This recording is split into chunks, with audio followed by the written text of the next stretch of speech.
American സന്ദർശനത്തിന്റെ ഭാഗമായി അരിസോണയിലെ ഫീനിക്സിലെത്തിയ സ്വാമി അമൃതസ്വരൂപാനന്ദപുരിക്ക് ഭക്തി നിർഭരമായ സ്വീകരണം. ഇവിടെ സ്വാമിജിയുടെ നേതൃത്വത്തിൽ നടന്ന സത്സംഗത്തിലും ഭജനയിലും നിരവധി പേർ പങ്കെടുത്തു.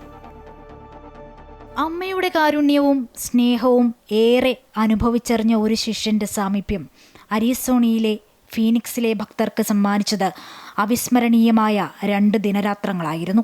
മാതാ അമൃതാനന്ദമയി മഠം വൈസ് ചെയർമാനും അമ്മയുടെ പ്രഥമ ശിഷ്യനുമായ സ്വാമി അമൃതസ്വരൂപാനന്ദപുരിയെ ഭക്തി ആദരപൂർവ്വമാണ് അമ്മയുടെ മക്കൾ സ്വീകരിച്ചത്. ഇന്നത്തെ വെല്ലുവിളികൾ നിറഞ്ഞ ലോക സാഹചര്യത്തിൽ ആധ്യാത്മികതയിലൂടെയും പരസ്പര സ്നേഹത്തിലൂടെയും എങ്ങനെ സമാധാനം കണ്ടെത്താമെന്ന് സ്വാമിജി സത്സംഗത്തിലൂടെ വ്യക്തമാക്കി. What the most powerful and unstoppable force? It is life itself. തുടർന്ന് ഭക്തിസാന്ദ്രമായ ഭജന ഏവരെയും ആനന്ദത്തിലാഴ്ത്തി.